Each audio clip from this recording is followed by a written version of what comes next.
Olá pessoal, meu nome é Renata Sonevende, sou professora aqui do Unicursos. Nós vamos corrigir hoje aí o simulado do TRF, terceira região, né? Vamos começar aí pelas questões do Estatuto, uma questão, aliás, do Estatuto da Pessoa com Deficiência. Ok? Vamos a ele então. A questão diz assim: nos termos da lei, o Estatuto da Pessoa com Deficiência, assinale a alternativa correta. Nos programas habitacionais públicos ou subsidiados com recursos públicos, a pessoa com deficiência ou seu responsável goza de prioridade na aquisição de imóvel para moradia própria. Referido direito à prioridade será reconhecido à pessoa com deficiência apenas uma vez. Está correta a questão, realmente é apenas uma vez. Nós vamos perceber que essa alternativa ela está completamente nos termos da lei, né? Mas vamos dar uma olhadinha nas demais para a gente encontrar os erros das outras alternativas, porque a alternativa A foi cópia da lei. Vamos dar uma olhadinha nas próximas. Letra B. O consentimento prévio, livre e esclarecido da pessoa com deficiência é indispensável para a realização de tratamento, procedimento e pesquisa científica. Até aqui estava correto. E aí depois ele diz dispensável para hospitalização. Pessoal, perceba, não é dispensável, né? Ela é indispensável para a hospitalização. A ideia desse estatuto é trazer a questão da capacidade da pessoa portadora de deficiência, né? Nós temos aí a incapacidade como uma exceção. Então, o consentimento é necessário, inclusive, né, nos casos de hospitalização. A letra C. Considerando a livre escolha e autonomia dos contratantes, é possível a cobrança de valores diferenciados por planos e seguros privados de saúde em razão da condição de pessoa com deficiência, desde que não abusivos. Aqui, mais uma vez, a gente traz, né, uma situação que nós estamos tendo um tratamento diferenciado aqui para cobrar a mais no plano médico. Isso aqui é impossível, na verdade, a lei diz exatamente o contrário, nós não podemos ter essas diferenciações, ok? Então, isso aqui é vedado pela lei. Então, errada também a letra C. D de dado, é assegurado à pessoa com deficiência, independente de solicitação. O problema está aqui, no independente de solicitação. Na verdade, é assegurado, sim, a pessoa portadora de deficiência, o recebimento de contas, boletos, né, em formato acessível. Isso aqui é ok, mas o problema é que ela precisa solicitar, porque na verdade essa lei diz, né, que as ações afirmativas, elas não são obrigatórias, então é por meio de solicitação, ok? A letra E, ela traz aí, considera-se acompanhante aquele que acompanha a pessoa com deficiência, desempenhando as suas funções de atendente pessoal. Cuidado, o atendente pessoal, ele é a pessoa que assessora aí a pessoa com deficiência nas suas atividades diárias. Não necessariamente o atendente seja a mesma pessoa que o acompanhante, ok? O acompanhante, ele é a pessoa que está acompanhando o portador, mas ele não tem, via de regra, esse papel de atendente pessoal. Então, são duas pessoas distintas. Obviamente que numa situação, né, uma pessoa pode ser atendente pessoal e estar acompanhando também, mas veja, não há necessidade que a gente concentre essas duas atividades na mesma pessoa, certo? Então aí a alternativa A ficou como nosso gabarito, certo, pessoal? Vamos aí, resposta letra A. Pessoal, agora nós vamos corrigir as questões de direito constitucional aí desse simulado do TRF3. Vamos lá. Primeira questão, ela traz aí Marta, com 24 anos de idade, nascida em Portugal e naturalizada brasileira, residente há 6 anos no Brasil, filiada ao partido político X, em pleno gozo dos seus direitos políticos, decidiu ingressar na política. Então a gente já percebe aqui, né? Ela quer ingressar na política. A gente já percebeu que ela tem pleno gozo dos direitos políticos, Ela tem 24 anos, então temos que tomar cuidado aqui com a idade, né? Ela é nascida em Portugal, portanto ela é brasileira naturalizada. Temos que tomar cuidado aqui com aqueles cargos que são privativos de brasileiro nato. Então a gente já sabe que a Marta, de antemão, já não pode ocupar cargo de presidente da República, não pode ocupar aí presidência de uma Câmara, presidência aí do Senado, certo? E temos que tomar cuidado com a idade. Como ela tem 24, a gente sabe que limita bem, né? Ela não pode ser presidente, não pode ser senadora, não pode ser governadora. Vamos dar uma olhada, então, nas alternativas. Ela poderá concorrer ao cargo de vice-presidente da República? Não pode, né? Porque para vice-presidente da República, ela precisa ser brasileira nata. Além disso, a gente tem a questão da idade. Senadora, também não, porque a senadora também precisaria 35 anos de idade e brasileira nata. Deputada estadual, deputada estadual, ela pode, não há necessidade de ser brasileira nata. A idade para deputada estadual é de 21 anos, então tá ok. Situação em que, se eleita, poderá inclusive pleitear a presidência da Assembleia Legislativa. Ok também. Não existe nenhuma proibição para que ela ocupe a presidência da Assembleia Legislativa.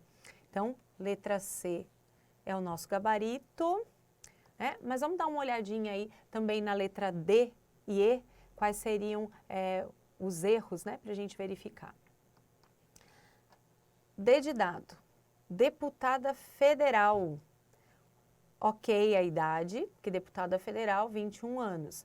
Situação em que, se eleita, poderá inclusive pleitear a presidência da Câmara. Aí não, né? Nós temos essa restrição, porque a presidência da Câmara dos Deputados ela deve ser ocupada por um brasileiro nato, pela questão da substituição, né, do presidente da República nos seus impedimentos, certo? E a última alternativa aqui, ela traz a governadora do estado. Também não dá, porque quando a gente fala de governadora, a gente precisa que a pessoa tenha pelo menos 30 anos, ok? Então, ficamos aí com o gabarito letra C. Próxima questão. No que diz respeito às atribuições e responsabilidades do presidente da República e as atribuições do Poder Legislativo, julgue o seguinte item e aponte a alternativa que se encontra compatível. Então, compatível, ele quer a correta com o texto constitucional. Vamos lá. A provisão de cargos públicos federais vagos é atribuição delegável do presidente da República.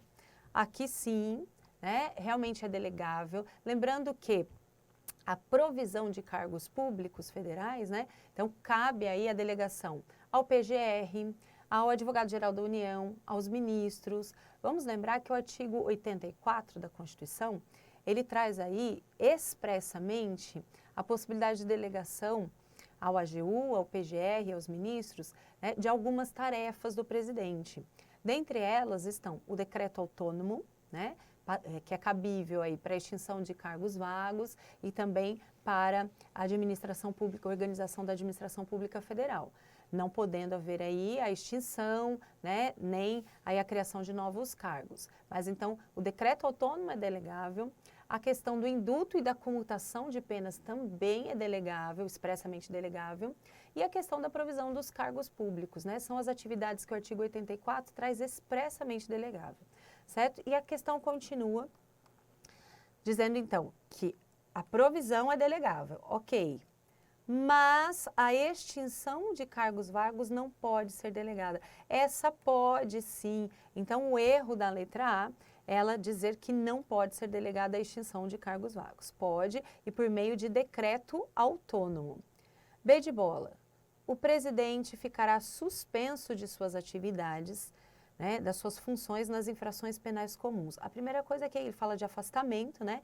Se recebida a denúncia ou queixa pelo Supremo Tribunal Federal, nos crimes de responsabilidade após a instauração do processo na Câmara dos Deputados. Então, perceba, já temos alguns erros aqui, por quê? Ok, o presidente da República, ele será processado por crime comum pelo STF. E no caso de crime de responsabilidade, pelo Senado. Ocorre que aqui ele diz que o processo é instaurado na Câmara dos Deputados. Veja, a Câmara dos Deputados, por votação de 2/3, ela autoriza a abertura de processo, mas o processo efetivamente ele é instaurado no Senado, ok? Então, o erro aí da questão falando em processo na Câmara. Então, errada a B de bola. Na C, o presidente da República possui competência constitucional para dispor, mediante decreto, acerca de aumento de despesa. Aumento de despesa, não. O decreto autônomo, ele possibilita que o presidente, né, possa mexer em estrutura da administração federal, mas sem aumento de despesa, sem criação, sem extinção de órgãos, ok? D de dado, sancionar, promulgar e fazer publicar leis. Ok até aqui.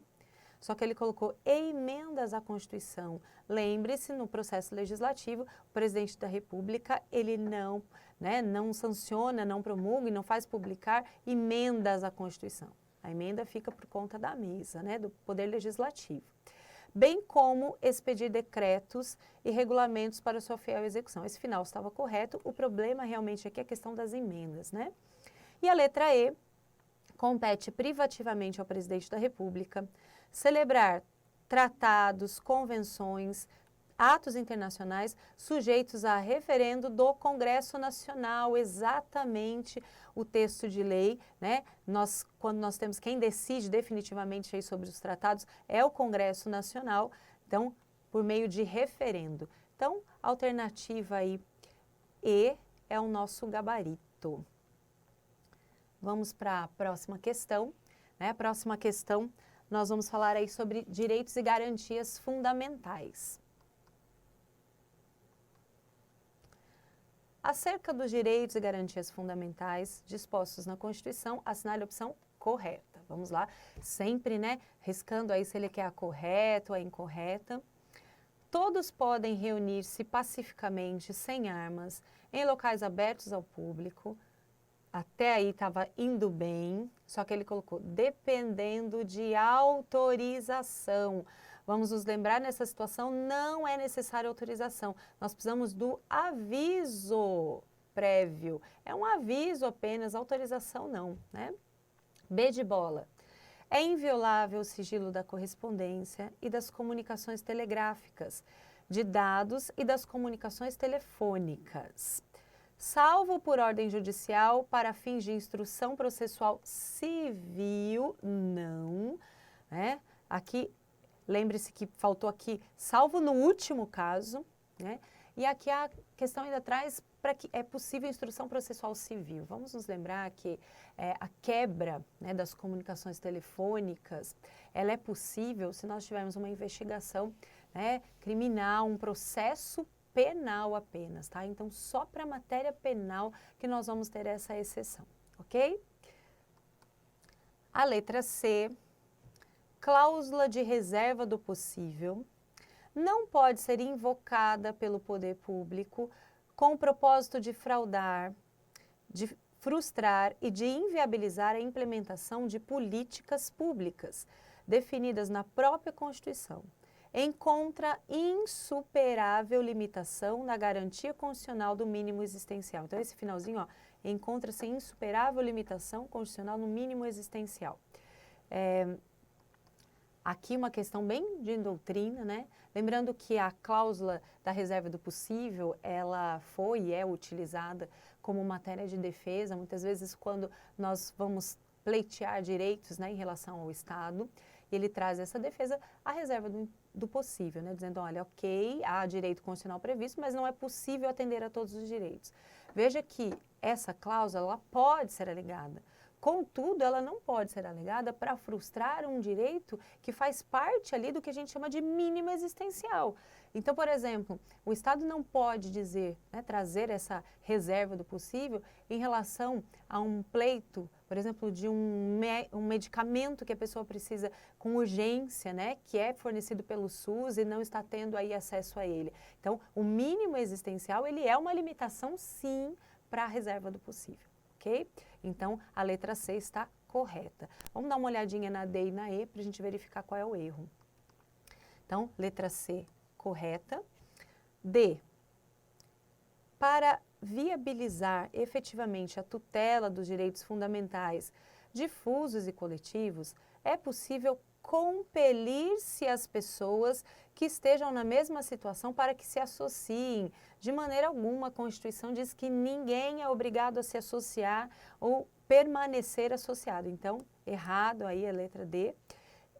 E a lei assegurará aos autores de inventos industriais privilégio permanente, não, privilégio temporário, né? Então, a D e a E, nós temos aí dois erros flagrantes aí à Constituição, ok? Por isso ficamos, então, com a resposta letra C. Vamos para mais uma questão, né, de constitucional. Próxima questão aí, vamos dar uma olhadinha.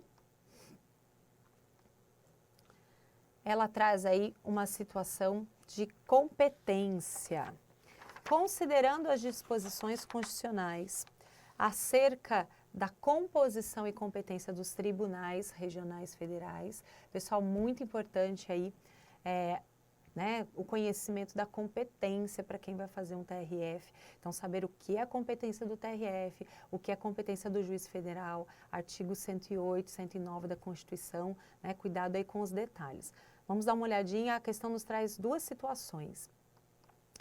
A primeira situação, né, compete aos tribunais regionais federais processar e julgar, cuidado, em grau de recurso, sempre se atente se é originário, se é em grau de recurso.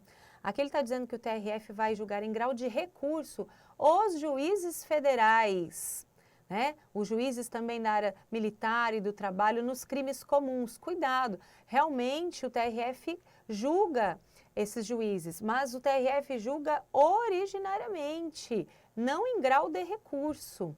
Então já temos aí esse erro, né? E depois ele continua. E os membros do Ministério Público da União, ressalvadas a competência da Justiça Eleitoral, e os mandatos de segurança e habeas data, contrato do próprio tribunal, ok, e do juiz federal.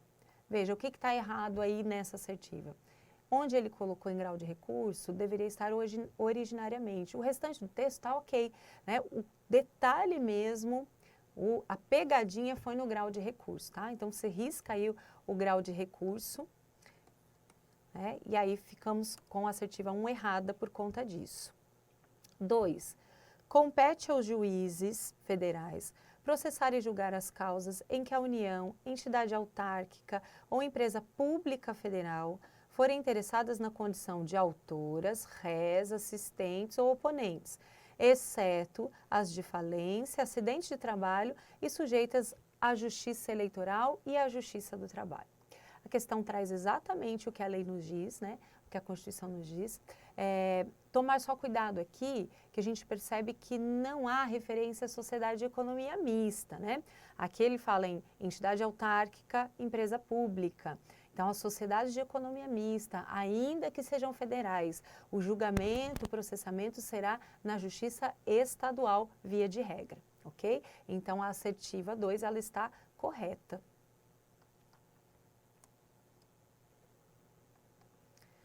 Mais 3 assertivas.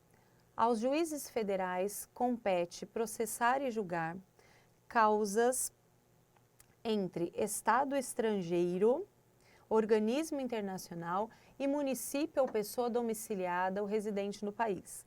Cabendo nesses casos recurso que será julgado pelo TRF, pelo Tribunal Regional Federal competente.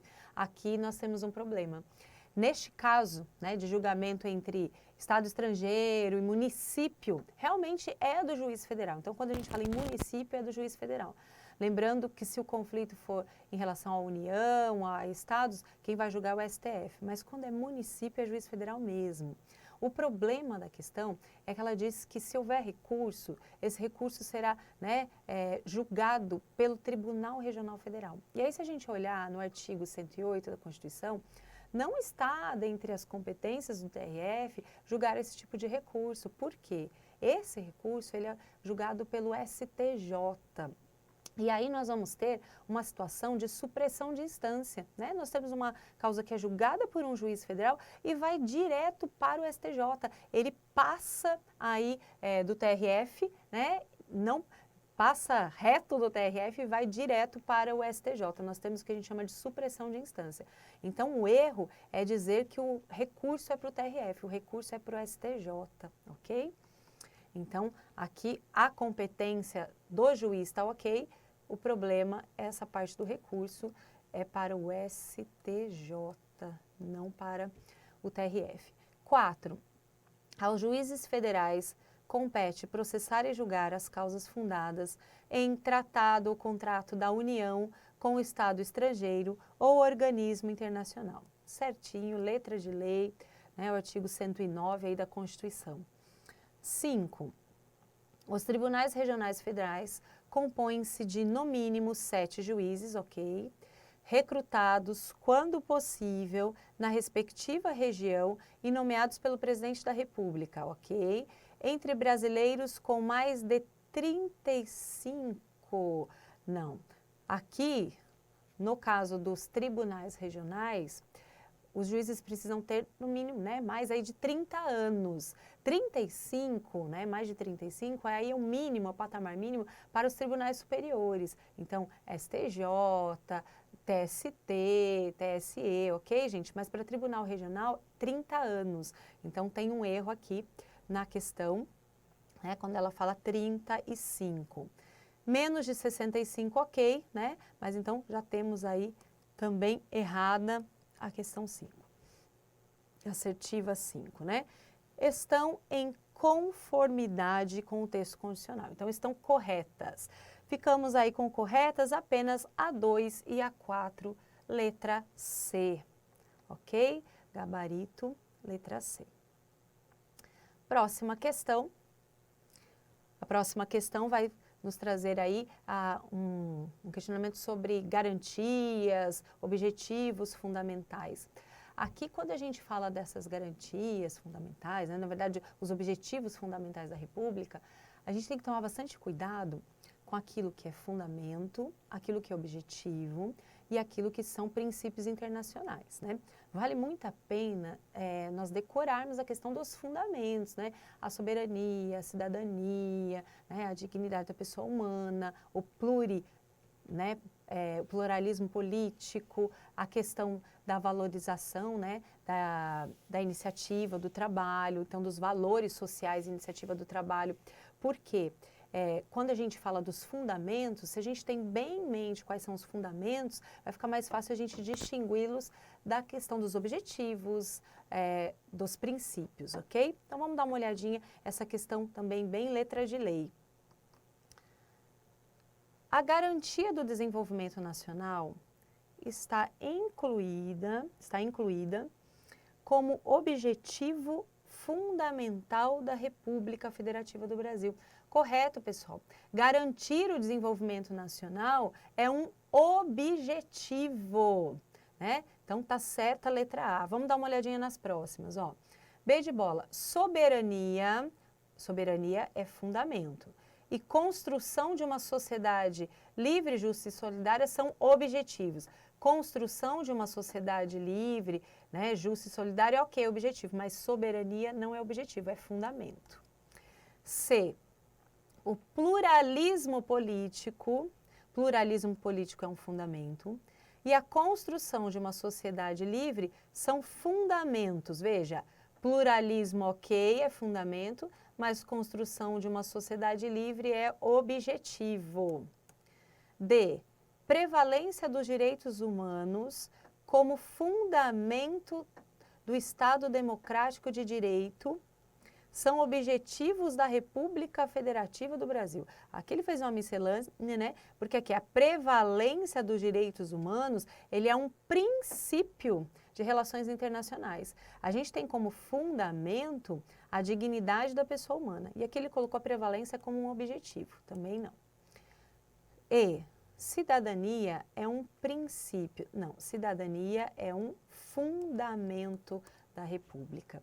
Ok? Então, ficamos aí com a resposta letra A. Vamos à sexta questão de direito constitucional, que trata aí de direitos fundamentais. Vamos dar uma olhadinha. Diz assim, Ana Luz, que é integrante de uma associação que luta pelos interesses de crianças e adolescentes, ela solicita à Secretaria de Educação do município acesso a documentos que integrem um processo administrativo de prestação de contas de uma parceria firmada, né, entre o município e uma empresa da região. A autoridade competente para analisar o pedido decidiu pelo indeferimento. Então, ó, né, temos aqui... a caneta não tá. Eita, nós, vou ter que começar de novo.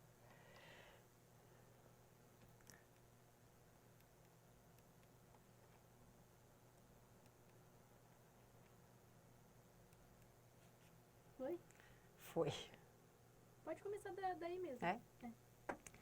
Ana Luz, integrante de uma associação que luta pelos interesses das crianças e adolescentes, solicitou à Secretaria de Educação do seu município acesso a documento que integra um processo administrativo de prestação de contas, né, de uma parceria entre o município e uma empresa da região.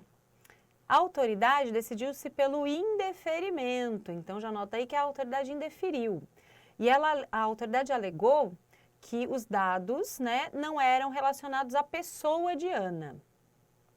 Considerado que tais documentos, né, considerando que eles não estão cobertos por sigilo, então não há uma situação de sigilo. Veja, estamos diante de informações públicas, né? O que a Ana pode fazer nesse caso, pessoal? Mandado de segurança que será gratuito sem a necessidade de advogado.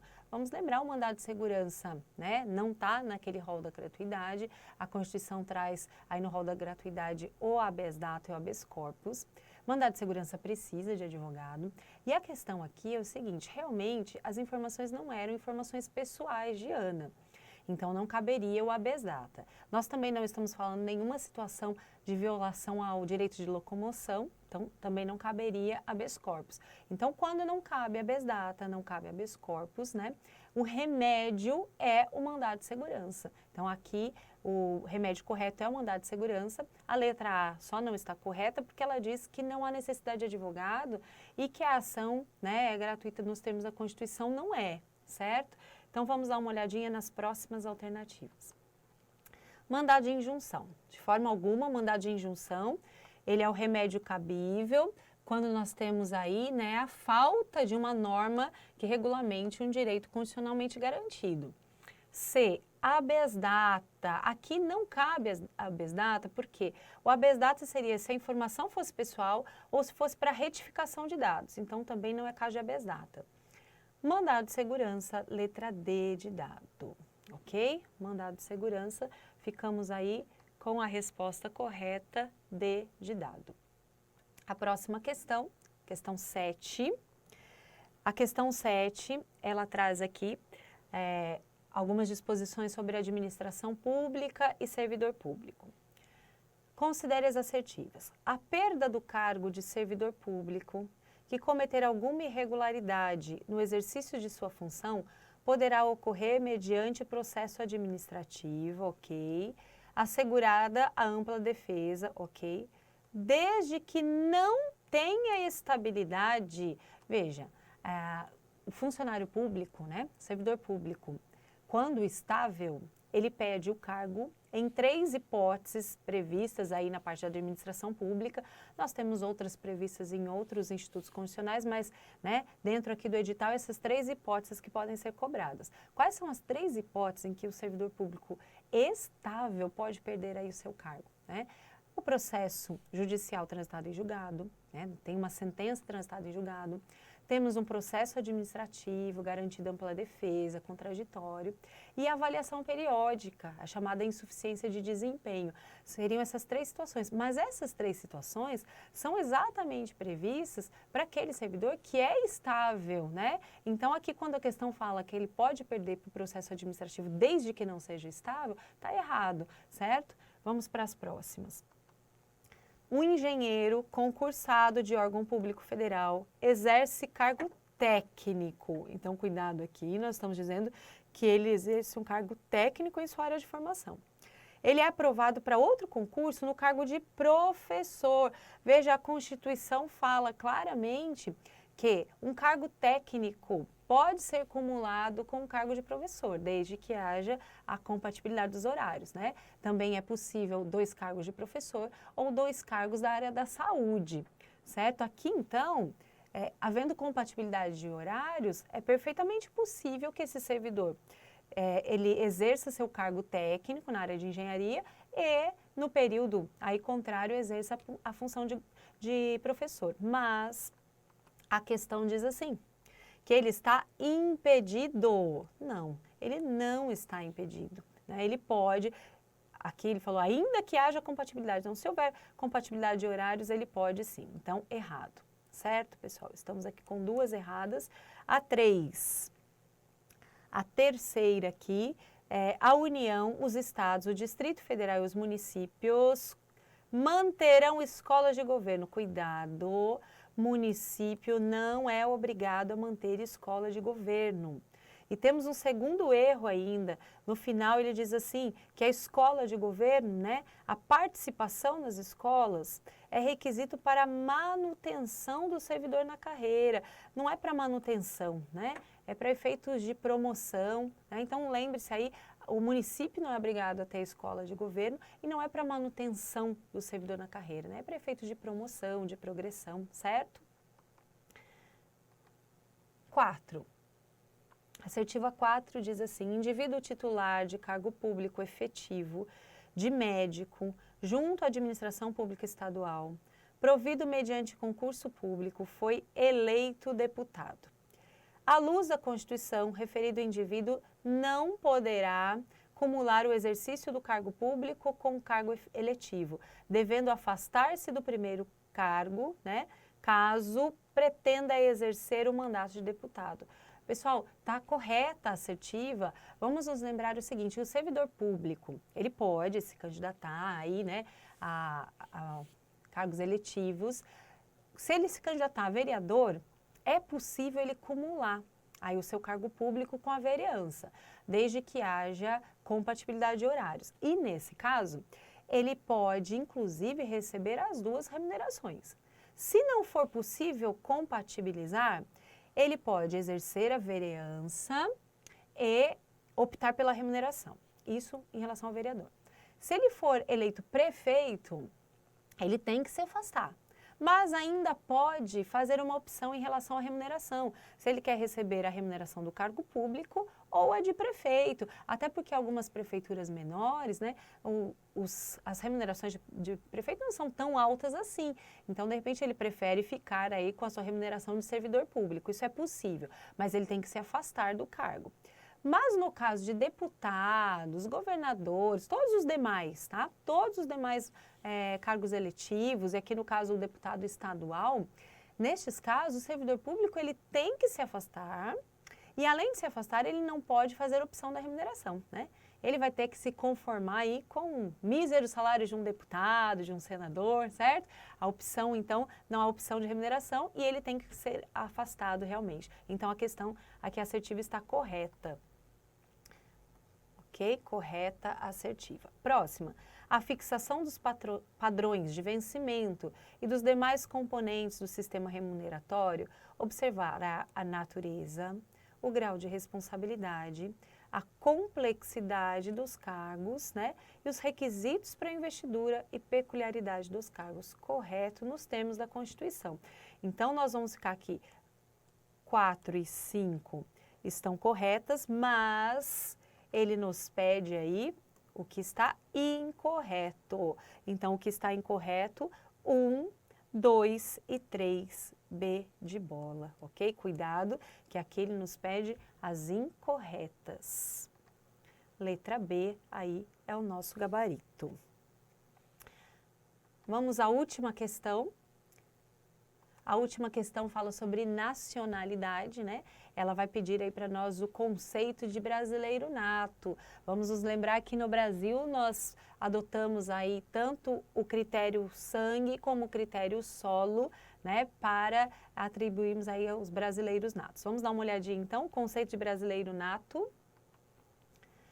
São brasileiros natos os que, na forma da lei, adquiram a nacionalidade brasileira exigida aos originários de países de língua portuguesa.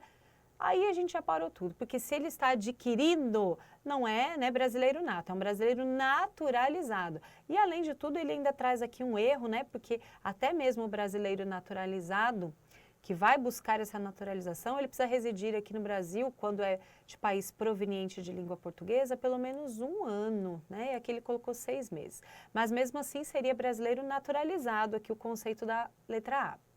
Na B de bola, os nascidos no estrangeiro, de pai ou de mãe, correto, o texto legal diz pai ou de mãe brasileiro, desde que qualquer deles esteja a serviço da República Federativa do Brasil. Correto, esse é um conceito de brasileiro nato, pelo critério aí, sangue, né?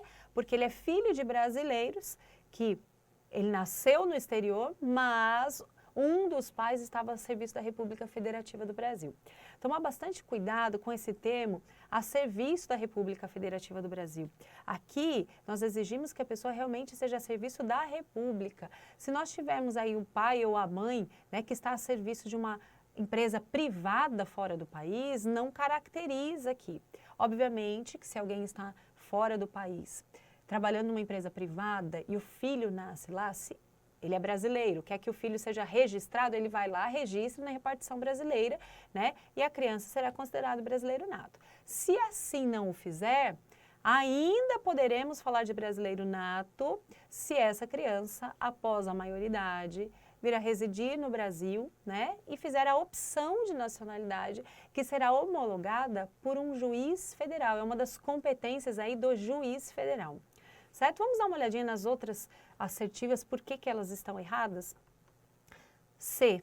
O estrangeiro de qualquer nacionalidade residente na República Federativa do Brasil há mais de 10 anos. Aqui ele traz o conceito de brasileiro naturalizado, ok? Ele não fala de brasileiro nato.